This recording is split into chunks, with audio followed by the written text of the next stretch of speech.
시청자 여러분, 안녕하십니까? 12월 21일 월요일 JTBC 뉴스 아침엔 시작합니다. 국내 코로나19 누적 확진자가 5만 명을 넘어섰습니다. 4만 명을 넘긴 지 열흘 만입니다. 오늘 0시 기준 신규 확진자도 1,000명 안팎에 이를 것으로 보입니다. 확진자가 급증하면서 서울에서는 또 병상 배정을 기다리던 감염자가 집에서 숨졌습니다. 경제적 타격을 우려하고 있는 정부는 지금 당장 사회적 거리두기 3단계 격상은 없다고 밝혔습니다. 관련 확진자가 210명 넘게 나온 서울 동부구치소에는 의료진이 추가로 투입된 가운데 재판에 다녀온 확진자도 있는 만큼 법원행정처가 오늘 대책을 논의할 예정입니다. 요양병원과 시설 또 일반 병원에서의 감염도 이어지고 있는데 국가지정 입원 치료 병상에 있는 제주대병원에서는 코로나에 감염된 입원 환자가 나와서 동일 집단 격리 조치가 제주에서 처음으로 내려졌습니다. 영국에서 전염력이 강한 변종 코로나19가 빠르게 퍼지고 있습니다. 런던을 비롯한 주요 도시가 사실상 봉쇄 수준으로 방역을 강화하고 있습니다. 유럽 국가들은 영국발 항공편 착륙을 금지하고 있습니다. 해상과 육로, 철도까지 차단하고 있습니다. 미국 보건당국의 승인을 받은 모더나 백신도 배송이 시작돼서 접종이 순차적으로 이루어질 예정입니다. 파이자 백신을 맞고 쓰러진 간호사에 대해 미국은 백신 때문이 아니라고 설명했고 지난주 펜스 부통령에 이어서 바이든 대통령 당선인도 곧 공개 접종에 나섭니다. 국민의당 안철수 대표가 내년 4월 서울시장 보궐선거에 출마하겠다고 공식 선언했습니다. 안 대표는 전체 야당이 이기는 선거를 하겠다며 국민의힘과의 야권 후보 단일화에 나서겠다는 뜻도 밝혔습니다. 국민의힘 내부의 반응은 엇갈렸습니다. 국내 코로나19 누적 확진자 수가 어제 오후 5만 명을 넘어섰습니다. 연일 1,000명 이상의 감염자가 나오면서 지난 10일 4만 명을 넘긴 지 열흘 만에 1만 명 넘는 확진자가 추가됐습니다. 서울에서는 또 병상 배정을 기다리던 확진자가 집에서 숨졌습니다. 병상 부족과 그에 따른 인명피해가 속출하고 있습니다. 네, 1,000명이 넘는 확진자가 나온 게 닷새 연속이고 어제 발표된 확진자 수는 1,100명에도 육박한 상황에서 사람들 간의 접촉을 더 줄일 조치가 필요하다는 전문가들의 지적이 이어지고 있는데요. 정부의 입장은 3단계 없이 확산세를 꺾을 수 있도록 동참해달라는 겁니다. 기계적으로 3단계로 올려야 한다는 주장은 설득력이 없다고도 했는데 먼저 강버들 기자가 보도합니다. 집에서 병상 배정을 기다리던 서울 구로구의 60대 확진자가 어제 0시 25분 숨졌습니다. 구로구는 19일 이 남성이 양성 판정을 받은 직후 병상 배정을 요청했고 오후에 건강 상태가 좋지 않은 게 확인돼 다시 긴급 병상 배정을 요청했지만 상태가 급격히 악화돼 사망했다고 밝혔습니다. 서울에서는 지난 15일에도 확진 뒤 사흘 동안 병상을 기다리던 환자가 숨졌습니다. 확진자 급증에 따른 병상 부족과 인명피해 우려가 현실화되고 있습니다. 국내 코로나19 상황은 이미 지난달 1일 정부가 내놓은 거리두기 개편안의 3단계 수준입니다. 어제까지 닷새 연속 확진자가 1,000명을 넘어 최근 일주일 하루 평균 확진자는 986명입니다. 지역 발생 확진자만 959명입니다. 어젯밤 9시까지의 확진자 수를 감안하면 오늘 0시 기준 확진자도 1,000명 안팎에 이를 것으로 보입니다. 하지만 정부는 당장 3단계 격상은 없다는 입장입니다. 현재 단계는 2.5단계니까 그냥 3단계로 가야 된다는 그런 기계적인 주장은 별로 설득력이 없다는 것을 생각을 하게 됩니다.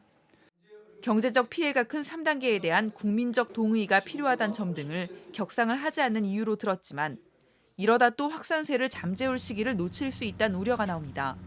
JTBC 강버들입니다. 서울 동부구치소의 상황은 갈수록 심각해지고 있습니다. 어제까지 확진자가 200명 넘게 나왔습니다. 방역과 교정 당국에 비상이 걸렸습니다. 충북 괴산 성모병원에서 시작된 집단 감염은 진천의 또 다른 병원으로 번졌습니다. 제주대병원에서는 입원 환자 2명이 잇따라 확진 판정을 받으면서 해당 병동이 격리됐습니다. 성문규 기자입니다. 구치소 정문이 굳게 잠긴 채 민원실을 폐쇄한다는 안내문이 붙었습니다. 어제 수감자 1명이 추가로 확진되면서 서울 동부구치소 관련 확진자는 모두 216명으로 늘었습니다. 이들 가운데 수감자가 185명으로 대부분을 차지합니다. 구치소는 지난달 27일부터 일반 접견을 전면 금지하고 변호사 접견도 제한적으로 허용하고 있습니다. 확진자가 늘면서 12개 층 가운데 2개 층에 대해 동일 집단 격리 조치를 시행하고 있습니다. 기존에 21명이던 의료진은 의사 2명과 간호사 6명의 추가로 투입돼 29명으로 늘었습니다. 확진된 수용자 중 42명이 재판에 출석했던 것으로 확인되면서 해당 법원들도 바빠졌습니다. 이들 수용자가 다녀간 것으로 전해진 서울 동부지법과 서울 북부지법 등은 법정을 소독하고 법관과 직원들에게 코로나19 검사를 받도록 안내했습니다. 오늘 예정된 형사재판도 모두 연기됐습니다. 충북 진천의 한 병원에서는 환자 8명이 어제 코로나19 확진 판정을 받았습니다. 전날 2명을 포함하면 이틀 사이 모두 10명이 확진된 건데 방역당국은 지난 토요일 확진된 2명이 30명의 확진자가 나온 괴산 성모병원에서 치료를 받다 옮겨온 것을 주목하고 있습니다. 제주대병원에서는 외부인 면회 금지 조치를 무시하고 병동 바깥 흡연실에서 확진자와 만난 A씨와 지난 18일 병원에 입원해 출산한 B씨가 어제 검사에서 확진 판정을 받았습니다. 제주도는 확진자가 발생한 병원 정형외과 병동에 대해 동일 집단 격리를 결정했습니다. JTBC 성문규입니다. 서울을 비롯한 수도권 지역의 중환자 병상은 빠르게 줄고 있습니다. 지난 토요일을 기준으로 서울은 단 1개도 남아있지 않습니다. 경기도는 2개, 인천은 1개가 전부입니다. 정부는 민간 병원 등에 내린 행정명령으로 오는 26일까지 중환자 병상 300개 정도를 확보한다는 계획이지만 일선 병원에서는 병상을 마련하는 것이 쉽지 않다는 입장입니다. 안태웅 기자입니다. 정세균 총리는 민간병원에 적극적인 협력을 요청했습니다. 정부는 오는 26일까지 상급 종합병원 전체 병상의 1% 이상 300여 개의 중환자 병상을 확보할 수 있을 것으로 예상했습니다. 불이익이 발생하지 않도록 보상하겠다고 했습니다. 참여 병원에 대해서는 간호인력 수당 지급, 의료질 평가 가산 등 평가 가산도 제공할 것입니다. 하지만 현장의 준비 상황은 순조롭지 않습니다. 가톨릭대학교 서울 성모병원 관계자는 의료진 확보와 교육 등 며칠 안에 준비할 수 있는 게 아니다라고 말했습니다.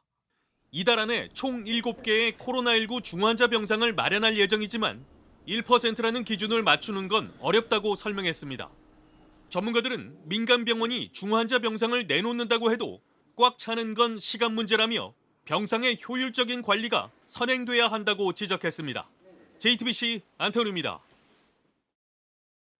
세계 최초로 코로나19 백신 접종을 시작했던 영국은 다시 초비상입니다. 감염력이 더욱 센 변종 바이러스가 빠르게 퍼지고 있기 때문입니다. 런던을 비롯한 주요 도시는 필수 업종을 제외하고 거의 모든 시설의 문을 닫았습니다. 사실상 봉쇄 수준으로 방역을 강화하고 있습니다. 노진호 기자가 보도합니다. It is with a very heavy heart, I must tell you, we cannot continue with Christmas as planned. 영국이 대응조치 4단계에 들어갔습니다. 4단계는 런던과 영국 남동부 지역을 중심으로 적용됩니다. 영국 인구 약 3분의 1 정도가 살고 있습니다. 미용실, 실내 체육관 등 필수적이지 않은 시설은 모두 문을 닫아야 하고 해외여행은 물론 다른 도시로의 이동도 제한됩니다. 다른 가족들과는 크리스마스 모임도 가질 수 없습니다.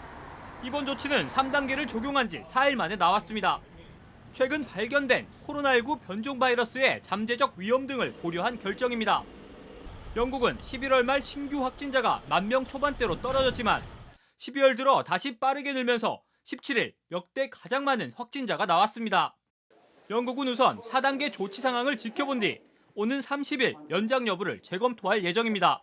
JTBC 노진호입니다. 이처럼 영국에서 전염력이 강한 변종 코로나19가 확산되자 유럽 국가들은 앞다퉈 영국발 항공편의 착륙을 금지하고 있습니다. 하늘길은 물론이고 도로와 해상, 철도까지 차단하고 있습니다. 이스라엘도 영국을 통한 외국인들의 입국을 막기 위해 빗장을 걸었습니다. 서영재 기자입니다. 독일 정부는 변종 코로나19에 대응하기 위해 화물기를 제외한 모든 영국발 항공편 착륙을 금지한다고 밝혔습니다. 프랑스 정부도 현지 시간 20일 밤 12시부터 48시간 동안 영국을 거치는 모든 이동을 중단합니다. 도로와 항공, 해상, 철도는 물론 화물 운송도 불가능합니다. 네덜란드는 내년 1월 1일까지 영국에서 승객을 태운 항공기가 들어오는 것을 금지했습니다. 오스트리아와 아일랜드 정부 역시 영국발 항공편 운항을 중단시켰습니다. 이탈리아는 최근 14일 동안 영국에 체류했거나 영국을 경유한 사람의 입국을 막았습니다. È arrivato Londra-Bristol, da questo momento non dovrebbe più arrivare nulla perché la comunicazione è stata data a tutti i vettori, quindi a questo 이미 자국 내 체류하는 영국발 입국자에 대해선 코로나 진단 검사를 받게 할 방침입니다. 유럽연합, EU 차원의 대응도 논의 중입니다. 올해 하반기 EU 순회 의장국인 독일은 영국에서 발생한 변종 코로나19를 의제로 회원국을 긴급 소집했습니다. 영국과의 해상, 육상, 철도 연결 수단과 관련해 공동 대응 방안을 논의하게 됩니다. 이스라엘도 영국은 물론 코로나19 변종이 발견된 덴마크와 남아프리카 공화국을 통한 외국인 입국을 금지했습니다. 세계보건기구 WHO는 변종 코로나19 억제를 위한 조치를 강화해야 한다고 유럽 국가들에 촉구했습니다. JTBC 서영지입니다. 미국에서는 화이자 백신에 이어 모더나 백신의 접종도 오늘부터 시작됩니다. 테네시주의 한 간호사는 백신을 접종한 직후 방송사 인터뷰를 하다가 갑자기 쓰러졌습니다. 당시 장면이 생방송으로 송출됐는데 미 보건당국은 백신 때문에 쓰러진 것이 아니라고 설명했습니다. 워싱턴을 연결합니다. 김필규 특파원, 모더나 백신도 미국 전역으로 배송되고 있다는 소식 어제 뉴스룸에서 전해드렸습니다. 지역별로 도착하게 되면 곧바로 백신 접종이 시작되는 겁니까? 예, 그렇습니다. 지난 금요일 FDA의 승인을 받은 모더나 백신은 주말 동안 전국으로 일제히 배송이 시작됐습니다. 화이자 백신이 배포된 지 일주일 만인 건데요. 역시 관계 당국의 철저한 호의를 받으며 특송차로 옮겨졌습니다. 이곳 시간으로 월요일 21일 각 병원 등에 이제 도착하는 대로 접종이 순차적으로 시작될 예정입니다. 네, 모더나 백신은 앞선 화이자 백신에 비해서 배송과 관리가 모두 쉬운 것으로 알고 있습니다. 그렇다면 훨씬 더 많은 곳에서 한꺼번에 접종이 가능하겠군요. 그렇습니다. 영하 70도의 초저온 상태에서 보관해야 하는 화이자 백신과는 달리 이 모더나 백신은 영상 2도나 7도에서 운송할 수가 있습니다. 일반 가정용 냉장고 온도라고 볼 수가 있겠죠.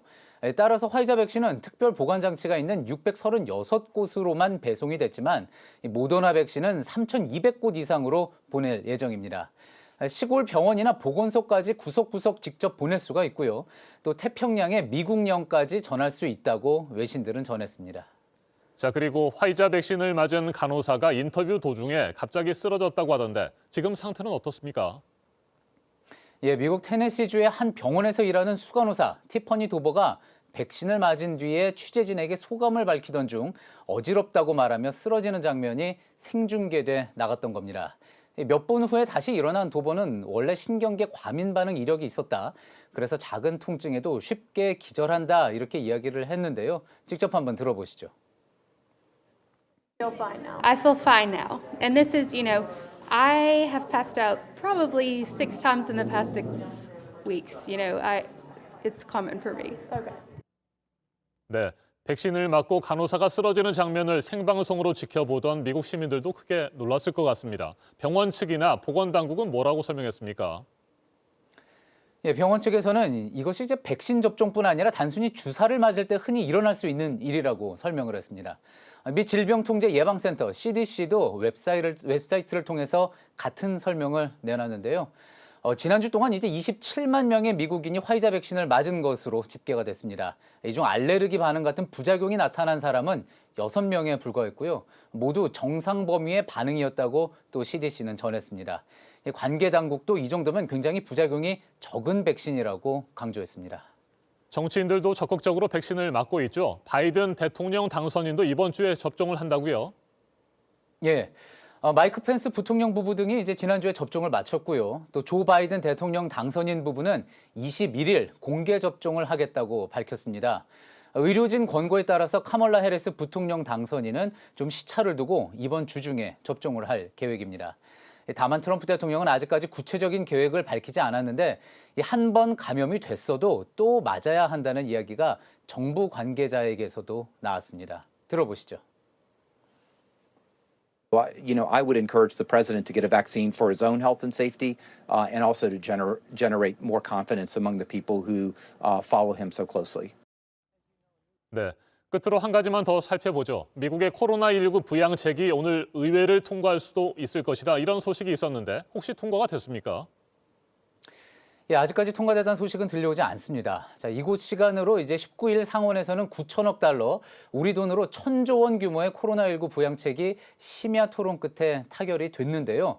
이 표결은 일요일인 오늘 중으로 할 거라는 이야기가 있었지만 아직까지 통과됐다는 소식은 나오지 않고 있습니다. 실업자에게 매주 300달러를 지급하고 1인당 600달러의 재난지원금을 지원하는 내용 등이라 미국 증시와 세계 경제에도 적지 않은 영향을 미칠 걸로 보입니다. 지금까지 워싱턴에서 JTBC 김필규입니다.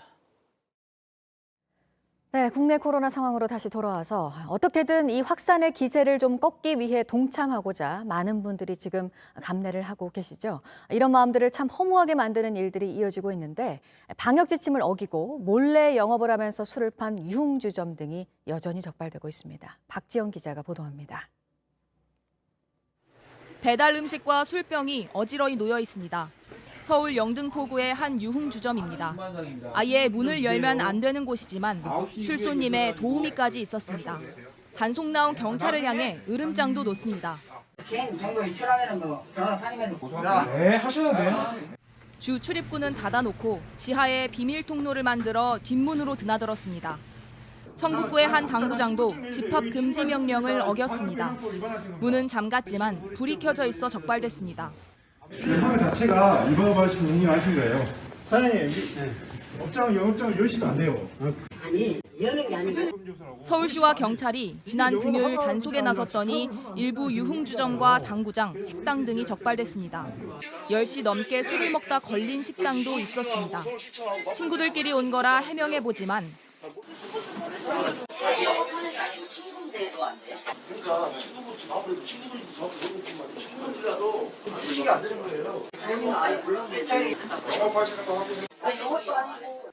경찰은 이번에 적발된 업소 관계자와 손님 등 35명을 감염병 예방법 위반 혐의로 입건할 방침입니다.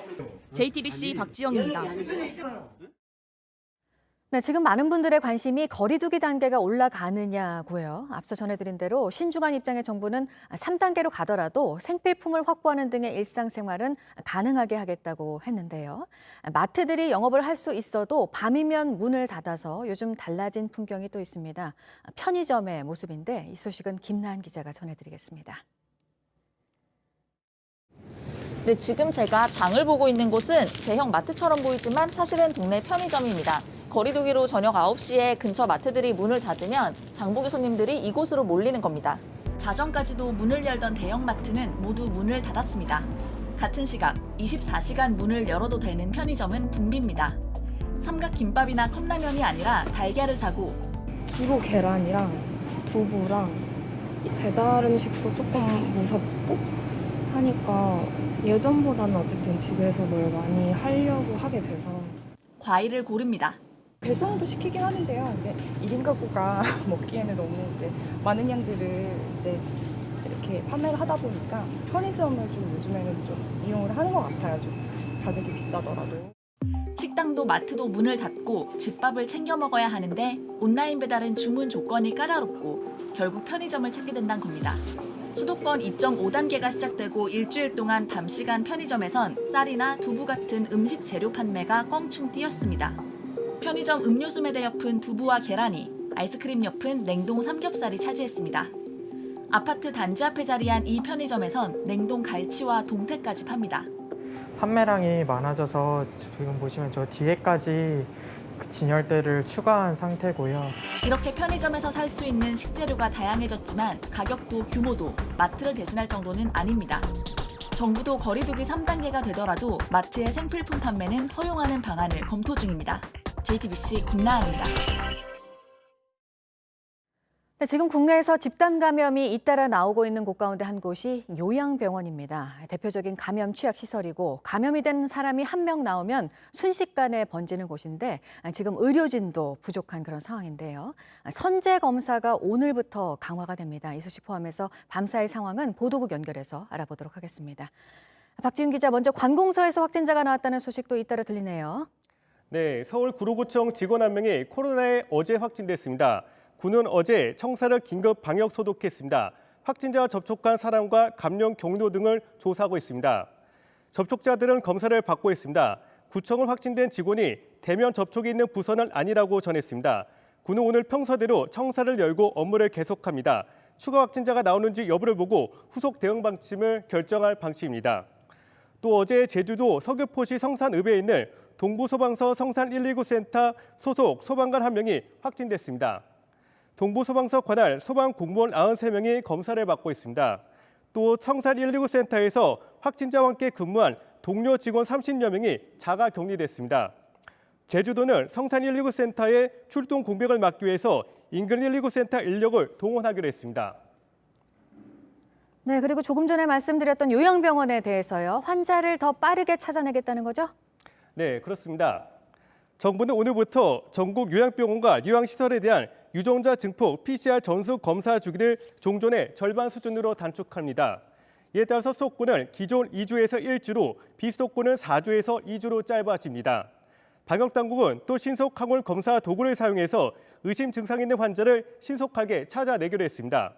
또 정부와 각 지자체는 다음 주부터 현장 점검에 나서서 마스크 착용 등 방역수칙 준수 여부를 살펴봅니다. 마지막으로 오늘 새벽 2시 20분쯤에 일본 아오모리현 동쪽 앞바다에서 규모 6.5의 지진이 발생했다는 소식입니다. 이 지진으로 이와테현 내륙 북부 지방에 진도 5약의 흔들림이 10초 정도 이어졌습니다. 진도 5약은 대부분의 사람이 공포감을 느끼고 물건을 붙잡아야 한다고 느끼는 수준입니다. 아직까지는 물적 피해는 없었습니다. 전문가들은 앞으로 일주일 내에 같은 규모의 지진이 발생할 수 있다고 우려했습니다. 지금까지 아침엔 지금 JTBC 박지윤입니다. 이번에는 오늘 아침 체크해봐야 할 뉴스들을 분야별로 살펴보겠습니다. 먼저 정치 분야입니다. 정직 2개월 처분을 받은 윤석열 검찰총장의 징계 유지 여부가 이번 주 안에 판가름 날 것으로 보입니다. 내일은 윤 총장이 추미애 법무부 장관을 상대로 낸 징계 집행정지 신청 사건의 신문 기일입니다. 사건의 중대성과 긴급성을 고려할 때 이르면 내일, 늦어도 크리스마스 전까지는 결론이 나올 것으로 예상됩니다. 대북전단 살포금지법에 대한 미국 정치권 일각의 우려에 대해 더불어민주당이 한국 내정에 대한 훈수성 간섭이 도를 넘고 있다고 비판했습니다. 대한민국 국회에서 민주적 논의를 거쳐 개정한 법률에 대해 미국이 자국 의회 청문회까지 운운한 것은 대단히 부적절한 행위라고 지적했습니다. 중대재해기업처벌법 제정을 위한 정의당의 단식 농성이 오늘로 11일째에 접어들었습니다. 정의당은 연내 법 제정을 목표로 강은미 원내대표가 쓰러지면 김종철 대표가 단식을 이어갈 방침입니다. 소상공인과 자영업자를 대상으로 한 3차 재난지원금이 이제 다음 달 지급될 예정인데 이 지원금에 임대료 직접 지원금을 일부 반영하는 안을 당정이 검토하고 있는데요.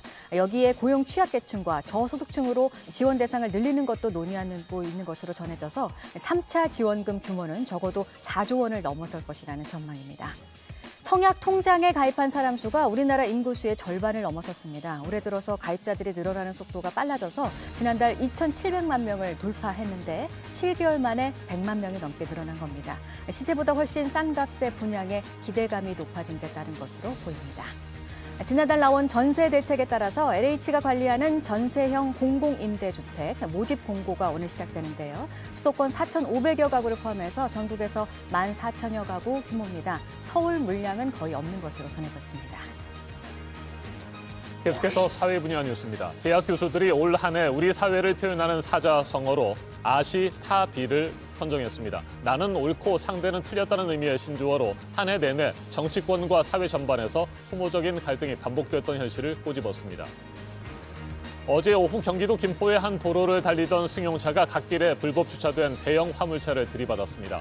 60대 승용차 운전자가 머리를 크게 다쳐 숨졌습니다. 경찰이 정확한 사고 경위를 조사하고 있습니다. 경북 봉화의 국립백두대간 수목원에서 생활하던 백두산 호랑이 2마리 노환으로 어제 숨졌습니다.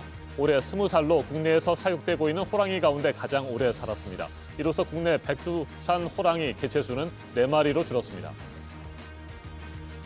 우리말 가사로 빌보드 역사상 메인 차트에서 처음으로 1위에 오른 방탄소년단의 신곡 뮤직비디오가 조회수 2억 건을 넘겼습니다. 공개가 되고 이틀 만에 1억 뷰를 넘겼고 2억 건도 돌파한 건 한 달 만입니다.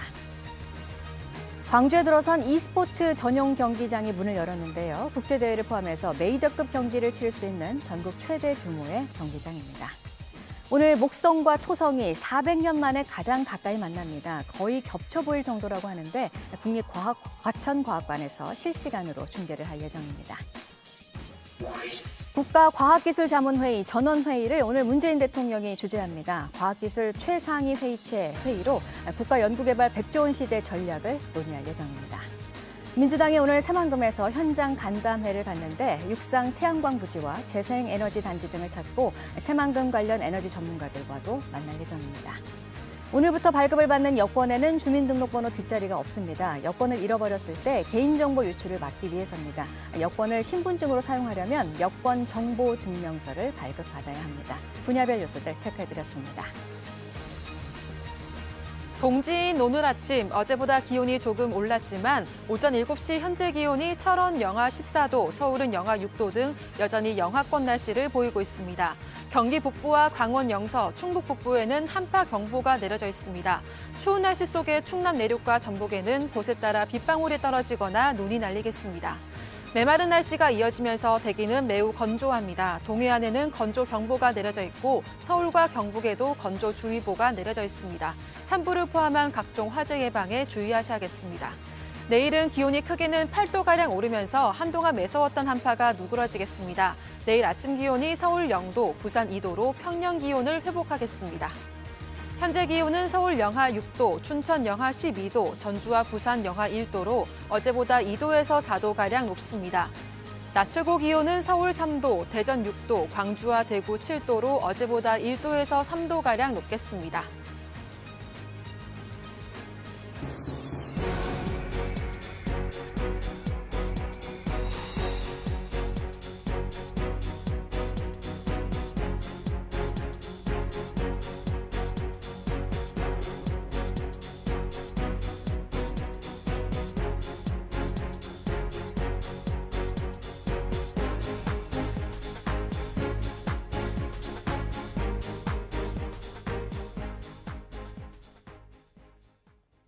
어제도 일터로 나간 노동자가 돌아오지 못하는 안타까운 사건이 일어났습니다.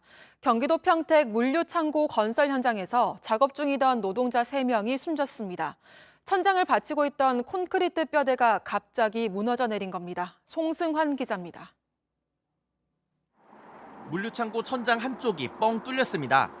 콘크리트 뼈대가 있던 자리입니다. 이 물류창고 건설 현장에서 천장을 받치고 있던 콘크리트 뼈대가 갑자기 무너져 내렸습니다. 바로 그 밑에서 일하던 3명이 무너져 내린 콘크리트에 목숨을 잃었습니다. 2명도 많이 다쳐서 현재 병원에서 치료를 받고 있습니다. 모두 중국 동포입니다. 옆에서 일하던 다른 노동자 3명은 갑자기 콘크리트가 무너져 손 쓸 틈이 없었다고 경찰에 말했습니다. 노동자들은 당시 화물차가 5층에서 6층으로 올라갈 수 있도록 연결 통로를 만들고 있었습니다. 신선식품을 주로 취급할 이 물류센터는 지난 2월부터 짓기 시작했습니다. 연면적이 6만 평이 넘는 7층짜리 대형 창고입니다. 경찰과 고용노동부는 갑자기 왜 천장이 무너졌는지 조사 중입니다. 시공사는 조사 결과를 기다리겠다며 사고 원인에 대해선 말을 아꼈습니다. 경찰은 국립과학수사연구원에 감식을 맡겨 시공 과정에서 문제가 확인되면 공사 관계자를 입건하겠다는 방침입니다. JTBC 송승환입니다. 어제 오후 3시쯤 전북 군산시에 있는 폐기물 매립장에서 불이 났습니다. 소방당국은 펌프차와 물탱크차 등 차량 29대와 진화인력 50여 명을 투입해 1시간여 만에 불길을 잡았습니다. 인명과 재산 피해는 없는 것으로 전해졌습니다.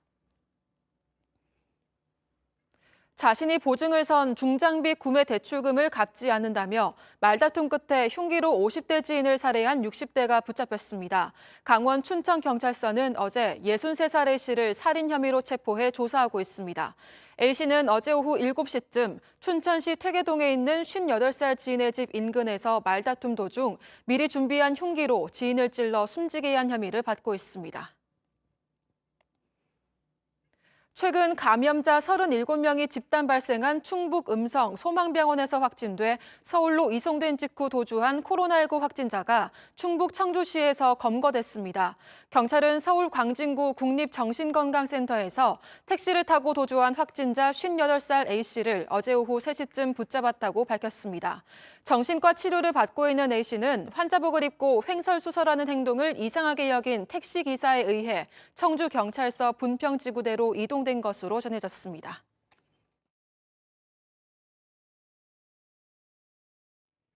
아침엔 세계 시간입니다. 미국에서 핵 안보국을 비롯한 다수의 정부 기관과 마이크로소프트사 등이 사이버 공격을 당했습니다. 아직까지 배후는 명확하게 밝혀지지 않았지만 미국은 사실상 러시아의 소행으로 판단하고 있습니다. 지난 13일 백악관은 외국 정부의 지원을 받는 그룹이 미국 정부 기관들을 해킹한 사실을 인지했으며 국가안보회의를 소집해 대응에 나섰다고 밝혔습니다. 지금까지 재무부와 국무부, 국토안보부, 에너지부, 상무부 산하 통신기관을 비롯해 핵무기를 비축하고 관리하는 핵안보국까지 피해를 입었습니다. IT 기업 마이크로소프트사를 비롯한 민간 기업들도 다수 공격을 받은 것으로 확인됐습니다. 블룸버그 통신은 이번 해킹이 미국 밖에서도 진행돼 전 세계 정부 기관과 기업을 포함해 최소 200개의 조직이 피해를 당했고 최종 피해 규모는 더욱 늘어날 수 있다고 보도했습니다. 미국은 아직까지 공식적으로 해킹의 배후를 지목하지는 않았습니다. 하지만 사실상 러시아의 소행으로 의심하고 있습니다. 마이크 폼페이오 국무장관은 지난 18일 한 라디오 방송 인터뷰에서 이번 해킹에 러시아인이 관여했다는 것은 꽤 확실하다고 말했습니다. 반면 바로 그 다음 날 트럼프 대통령은 해킹이 가짜뉴스 미디어에서 실제보다 더 부풀려졌다고 주장했습니다. 그러면서 러시아가 아니라 중국이 해킹의 배후일 수도 있다는 글을 트위터에 올렸습니다. 미국 의원들은 트럼프 대통령이 러시아를 두둔하고 사이버 공격의 위협을 가볍게 여기고 있다고 비판했습니다. 딕 더빈 민주당 상원 의원의 말 직접 들어보시겠습니다. I cannot understand that. Why the Commander-in-Chief of the United States of America has not spoken out forcefully against the Russians for their involvement in this cybersecurity breach. 이번 사이버 공격의 여파로 미국과 러시아의 갈등이 더욱 고조되고 있습니다. 미국은 러시아에 남아있는 총영사관 2곳을 폐쇄할 계획입니다. 실제로 폐쇄되면 사실상 러시아에 남는 미국 공관은 수도 모스크바 주재 대사관이 유일합니다. 이 같은 상황에서 푸틴 러시아 대통령은 지난 17일 송년 기자회견에서 내년 2월에 만료되는 러시아와 미국 사이의 핵무기 통제 조약인 신전략무기 감축협정 연장을 강조해서 눈길을 끌었습니다. 푸틴 대통령의 말도 들어보시겠습니다. Вот сейчас есть угроза еще и прекращения договора СНВ. Тогда вообще не останется никаких ограничений, связанных с гонкой вооружений. Вообще ничего не останется. А мы изначально призывали и призываем наших партнеров к тому, чтобы хотя бы на год продлить этот договор и в течение года вести субстантивные, как говорят дипломаты, переговоры, потому что делать и как жить дальше.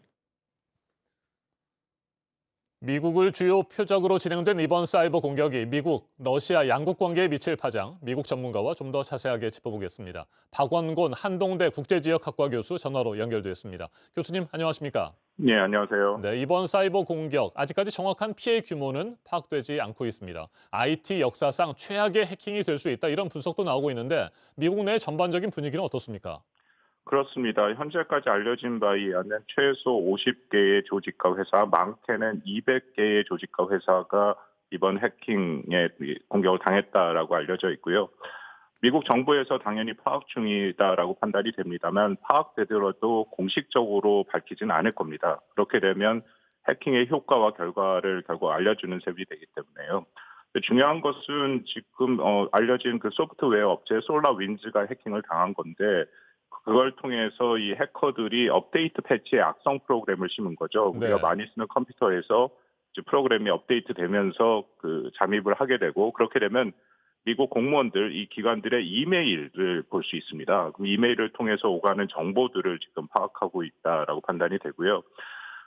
지금 러시아라는 배경은 지금 말씀을 하셨습니다만 러시아의 특히 해외 정보기관인 대외 정보국이 관련이 있을 것이다라는 그런 지금 의심이 되고 있습니다. 왜냐하면 이 집단은 과거 오바마 행정부 때도 백악관과 국무부를 해킹했던 그런 또 경험이 있습니다. 네, 폼페이오 국무장관은 사실상 러시아의 소행으로 판단하고 있는 것 같습니다. 그런데 트럼프 대통령은 러시아를 두둔하고 있고요. 오히려 중국의 소행일 수 있다. 이런 가능성까지 언급을 했는데 이유가 뭘까요? 러시아는 트럼프 대통령 입장에서 굉장히 민감한 사안이죠. 2016년 미 대선에서도 러시아가 개입을 해서 그 당시 힐러리 클린턴 민주당 대통령 후보에게 불리한 정보를 퍼뜨렸다. 그래서 결국 그 로버트 뮬러 특검까지 가지 않았습니까? 또 지난해 같은 경우에는 미 연방수사국이 러시아가 트럼프에게 손을 뻗쳐서 영향력을 미쳤는지에 대해서 조사를 시작했다라는 그런 보도도 있었습니다. 전반적으로 러시아가 부각될수록 트럼프 대통령에게 불리한 것이죠. 그렇기 때문에 중국을 껴들이면 중국 같은 경우에는 지금 미국에서 전반적으로 문제가 있다. 또 중국에 대한 강경적 공감대가 형성되기 거기 때문에 뭐 일종의 약간의 물타기다 그런 판단도 됩니다. 네.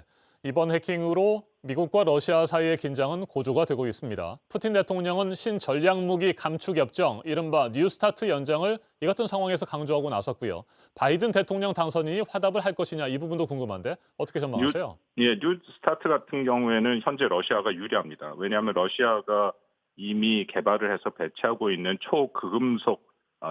극초음속 무기들이 있거든요. 러시아 푸틴 대통령은 이걸 포함하자라고 얘기했는데 미국은 지금 개발 단계입니다. 물론 얼마 전에 하나 성공을 했기 때문에 뭐 사실 어느 정도 수준은 되지만 전반적으로 러시아가 앞서고 있거든요. 그래서 당연히 이 뉴스타트 신전략무기 감축 협정을 계속하자라고 하는 것이 그 러시아의 기본 입장입니다. 반면에 바이든 당선인은 이미 이 해킹 문제에 대해서 얘기를 했습니다. 강력하게 대처를 할 거고 저희가 대통령이 되면 관련 조치를 할 것이다. 거기에 대한 뭐 보복 조치까지도 포함이 돼 있고요. 전반적으로 미국과 러시아의 관계는 바이든 행정부가 등장하면 오히려 트럼프 행정부 때보다 더 어려워질 가능성이 높다라고 판단이 됩니다. 알겠습니다. 여기까지 듣겠습니다. 박원곤 한동대 국제지역학과 교수였습니다.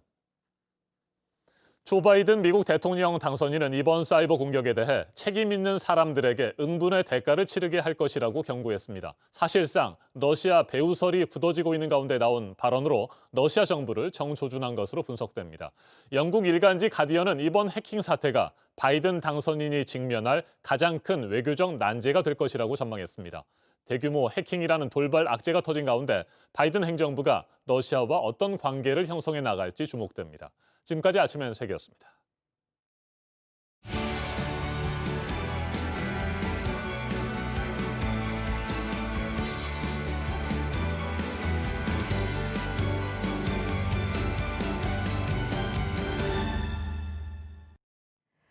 네, 월요일 아침입니다. 8시 7분 지나고 있습니다.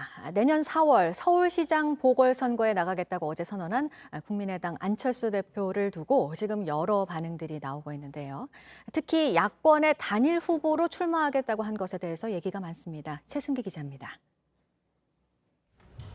안철수 대표는 서울시장 출마를 결자해지라고 말했습니다. 결자 해지의 각오와 서울의 진정한 발전과 혁신을 다짐하며 서울시장 보궐선거 출마에 매진하기로 결심했습니다. 야권 단일 후보로 출마하겠다고 됐습니다. 야권 단일 후보로 당당히 나서서 정권의 폭주를 멈추는 견인차 역할을 하겠습니다. 2022년에 있을 대통령 선거에는 출마하지 않겠다고 했습니다. 안철수 대표의 서울시장 도전은 2011년과 2018년에 이어 이번이 세 번째입니다. 국민의힘은 일단 환영했습니다. 정진석 공천관리위원장은 출마 선언이 문정권의 폭정을 종식시키겠다는 진심에서 나온 것이라 믿는다고 밝혔습니다. 원희룡 제주도지사, 오세훈 전 시장 등도 야권 연대 주장을 지지했습니다. 하지만 김종인 비대위원장은 거리를 뒀습니다. 언론 인터뷰를 통해 서울시장 출마자 중 한 명일 뿐이라고 의미를 두지 않았습니다. 김 비대위원장은 그동안 안 대표가 야권 단일 후보가 되려면 당의 입당에 경선에 참여해야 한다고 말해왔습니다. 민주당은 냉소적입니다.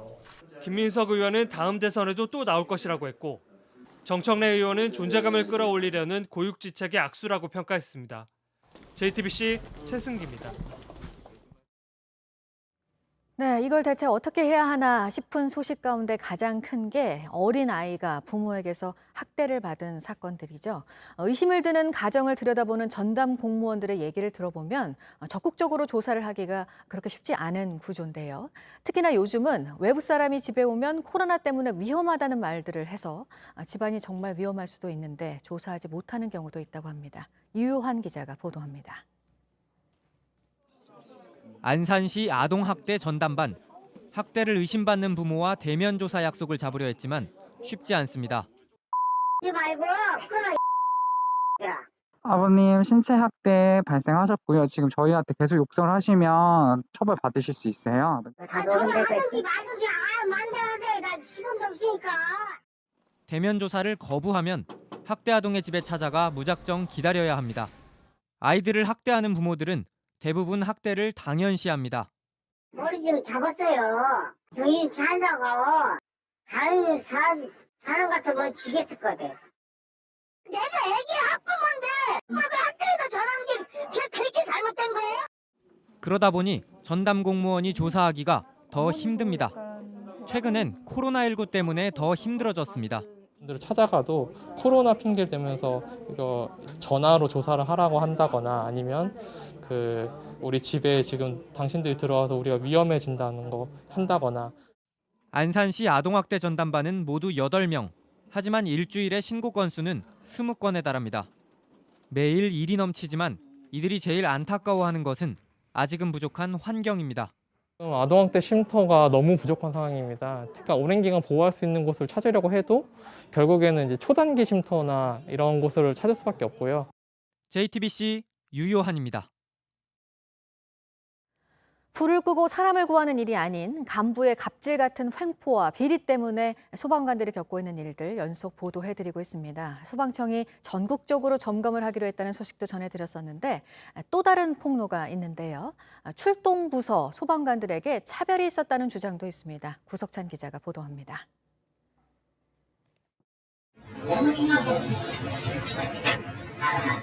지금 우리 교재는 멕시코랑 눈치를 봐야 된다. 이건 말이 아니잖아요.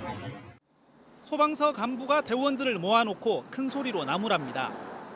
기자들은 뭐합니까? 똑바로 해서 똑바로 지금 이건 좀 지키고.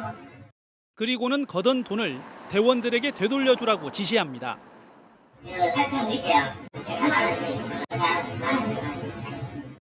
애초 이 간부는 2달간 교육받으러 가는 한 대원에게 준다며 다른 대원들에게 일정액을 내자고 했습니다. 그런데 일부 대원이 민원을 넣으며 반발하자 급히 돈을 돌려준 겁니다.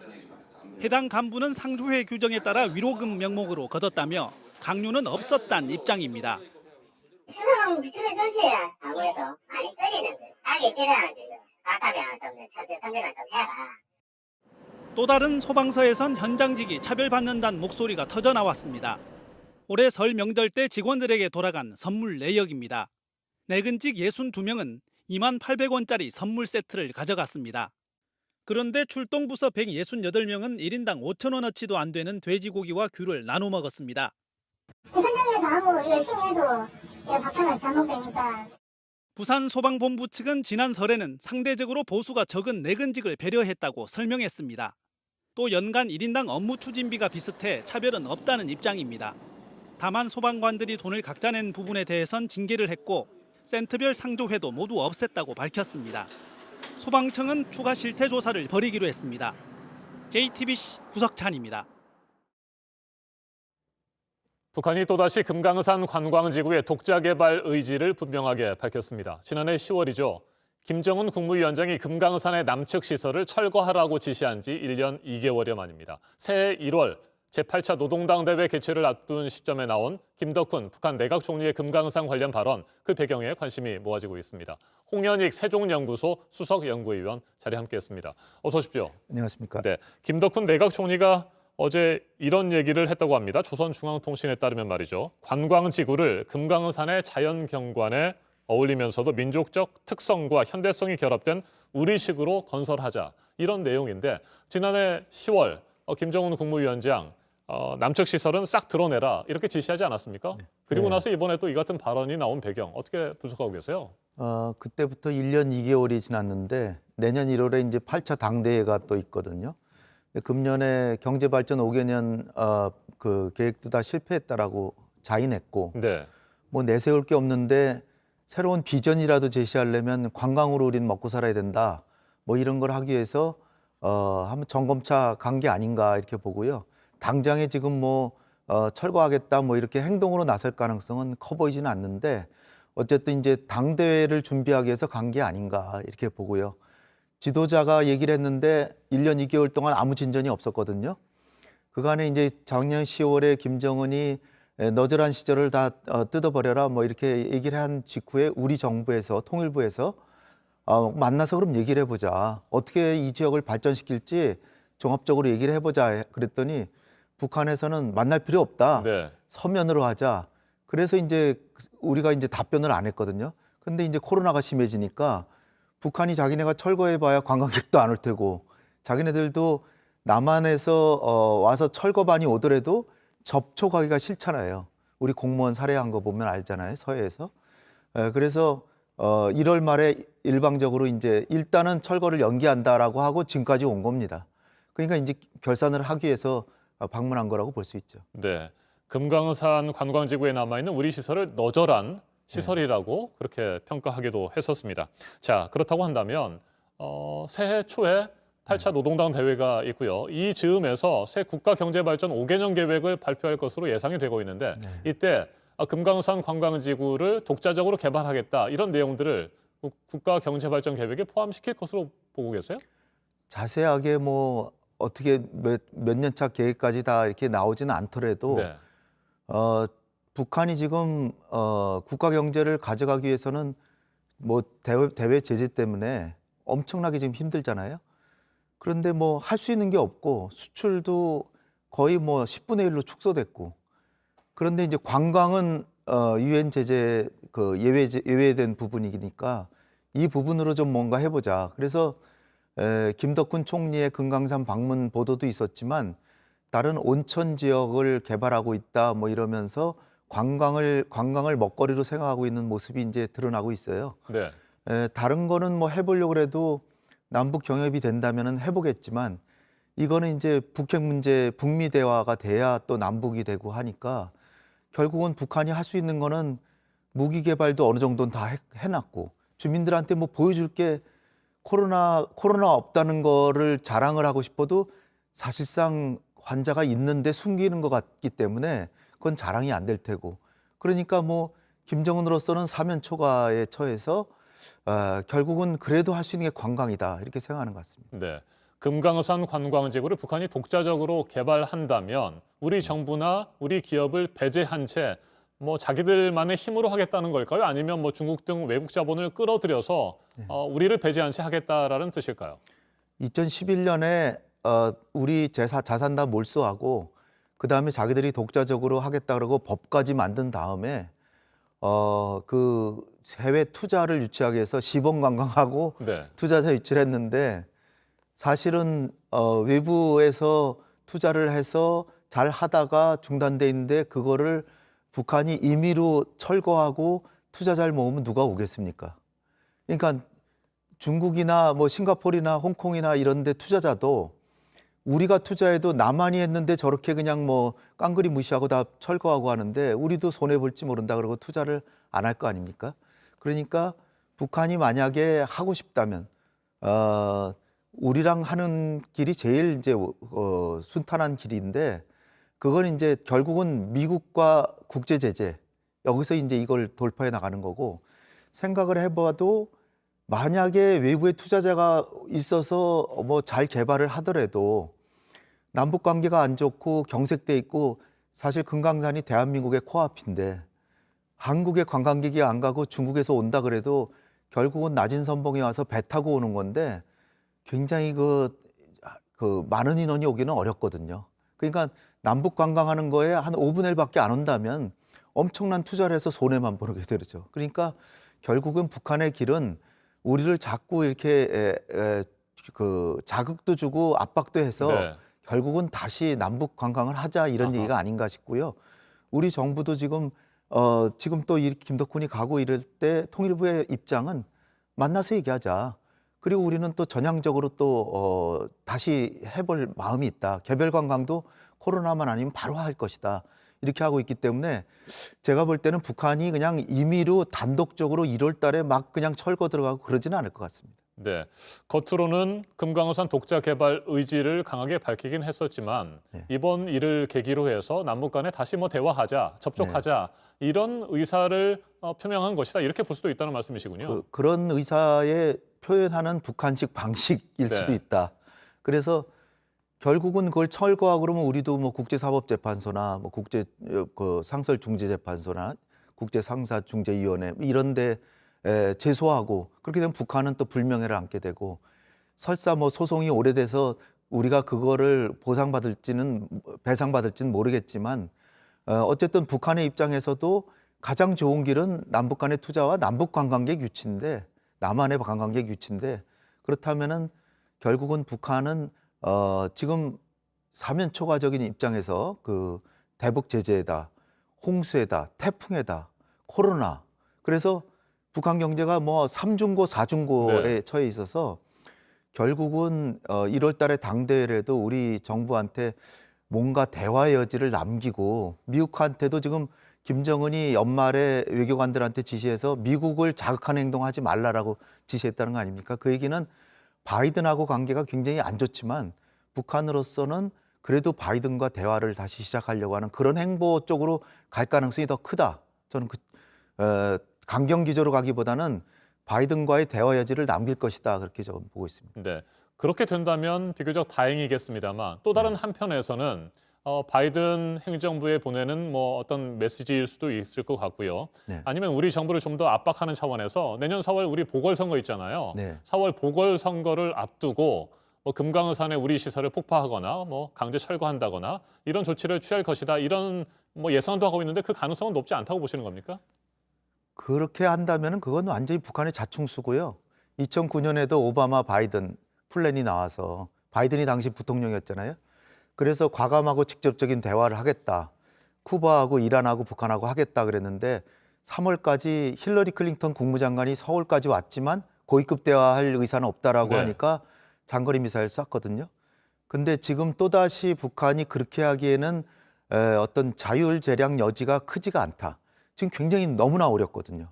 그리고 김정은이 자기가 나이도 어린데 뭐 집권한 지는 거의 10년 돼가지만 그래도 뭔가 성과를 내놔야 될 거 아니에요. 근데 성과를 내려면 지금까지는 핵을 개발하고 미사일 개발하기 위해서 강경 기조로 갔지만 사실 개발이 상당 진척됐기 때문에 더 그 목적으로 강경 기조로 가긴 어렵거든요. 그렇다면 결국은 주민을 먹여 살려야 되는데 그 길은 결국 남북 대화, 북미 협상 쪽으로 갈 수밖에 없지 않나 저는 봅니다. 알겠습니다. 내년 1월에 있을 예정인 제8차 노동당 대회를 특히 주목해야 하는 이유들이 있을까요? 지금 북한이 과연 지금 1년 동안 자력갱생으로 가겠다 그러고 또 실패했잖아요. 예견치 않은 코로나의 복병을 만나서 사실 북한은 올 여름에 그 일본에서 올림픽이 개최가 되면 그걸 계기로 북일 관계 개선하고 북미 관계도 겸사겸사해서 그 돌파구를 마련한다. 이런 계획이었는데 코로나 때문에 그 계획은 완전히 수포로 돌아가고 그다음에 무역은 10분의 1로 축소되고 그러니까 얼마나 어렵겠습니까? 그런 상황에서 김정은 위원장으로서는 일단은 그 과거의 지도자와 달리 지난 5개년 계획은 실패했다라고 인정한 건 좀 다르죠. 그렇지만 새로운 비전을 제시해야 되는데 핵을 가지고 제시하기는 매우 어려우니까 핵무기를 조금 완전히 포기하는 안 하더라도 대화를 하면서 숨통을 터서 경제를 살리면서 계속 핵무기를 가져가야 될지 아니면 포기해야 될지는 그 다음에 결정하지 않을까 봅니다. 알겠습니다. 지켜봐야 되겠군요. 네. 홍현익 세종연구소 수석 연구위원이었습니다. 말씀 잘 들었습니다. 감사합니다. 네, 헬스장 같은 운동시설들에서도 이용을 하는 가격을 의무적으로 공개해야 하는데요. 보도국 연결해서 알아보겠습니다. 가격 표시제를 운동시설에도 도입하겠다는 건데 언제부터인가요? 네, 내년 9월부터 도입이 됩니다. 공정거래위원회가 내년 9월부터 헬스장과 필라테스 등 체육시설의 가격을 공개하는 방안을 도입합니다. 해당되는 업소는 체육시설법과 시행령에서 체육시설로 규정하는 곳들입니다. 이외에도 에어로빅과 골프 연습장, 태권도, 유도, 검도, 축구, 농구 등 국내 혹은 국제적으로 치러지는 운동 종목들입니다. 만약 사업장이 표시 광고법을 지키지 않으면 1억 원 이하의 과태료를 물어야 됩니다. 공정위 관계자는 코로나 확산세에 따라서 시행 시기나 세부 업종은 조정될 수도 있다고 밝혔습니다. 네, 감염력이 더 강한 코로나 변종 바이러스 때문에 통제 조치가 더 강화된 영국 소식을 앞서 전해드렸었습니다. 영국이 이 바이러스가 더 퍼지지 않도록 빗장을 걸어 잠그고는 있는데 이탈리아에서 발견이 됐네요. 네, 그렇습니다. 이탈리아 보건부는 수의 전에 영국에서 귀국한 한 명이 변종 코로나19에 감염된 것으로 확인돼 격리했다고 현지 시간 20일 밝혔습니다. 해당 환자는 로마 피우미치노 국제공항을 통해서 입국했으며 동반자가 있었다고 설명했습니다. 최근 영국에서 전염력이 강한 변종 코로나19가 빠르게 확산되고 있습니다. 영국 외에도 덴마크와 네덜란드, 호주 등에서도 변종이 보고가 되었습니다. 이에 따라서 이탈리아를 비롯해서 프랑스와 독일 등 유럽 각국들이 영국발 여행객의 입국을 금지했다고 앞서 보도해 드렸습니다. 세계보건기구 WHO는 변종 코로나19 확산을 막는 조치를 강화하려고 유럽 국가들한테 주문했습니다. 지금까지 아침엔 지금 JTBC 박지윤입니다.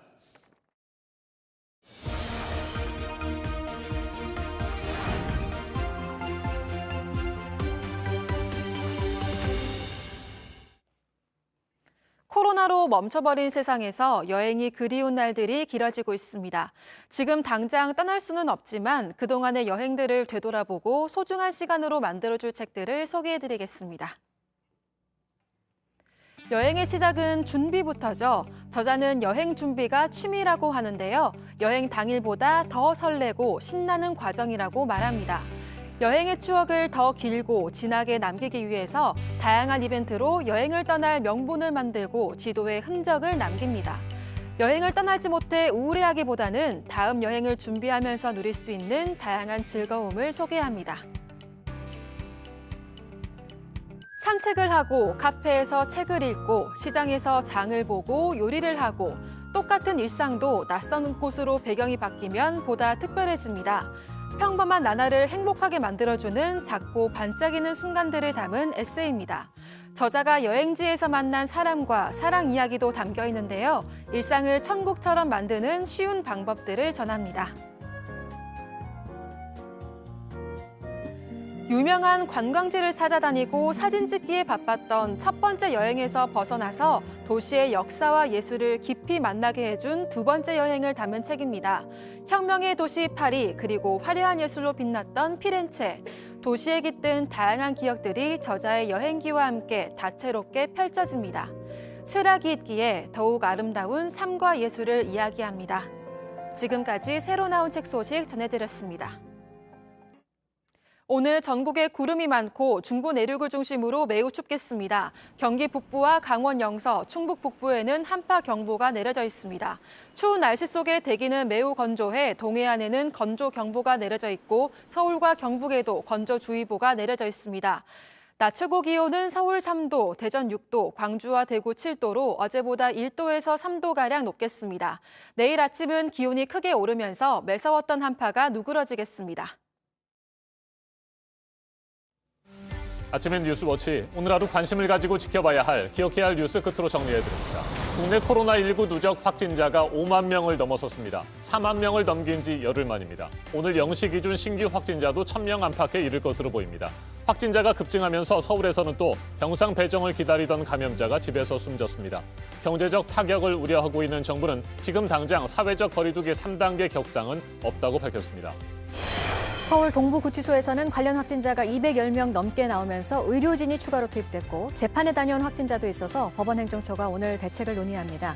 요양병원과 시설, 또 일반 병원에서의 감염도 잇따르고 있는 가운데 국가지정 입원 치료 병상이 있는 제주대병원에서는 입원 환자가 확진이 돼서 동일 집단 격리 조치가 제주에서 처음으로 내려졌습니다. 영국에서 전염력이 강한 변종 코로나19가 빠르게 퍼지고 있습니다. 런던을 비롯한 주요 도시가 사실상 봉쇄 수준으로 방역을 강화하고 있습니다. 유럽 국가들은 영국발 항공편 착륙을 금지하고 있습니다. 해상과 육로, 철도까지 차단하고 있습니다.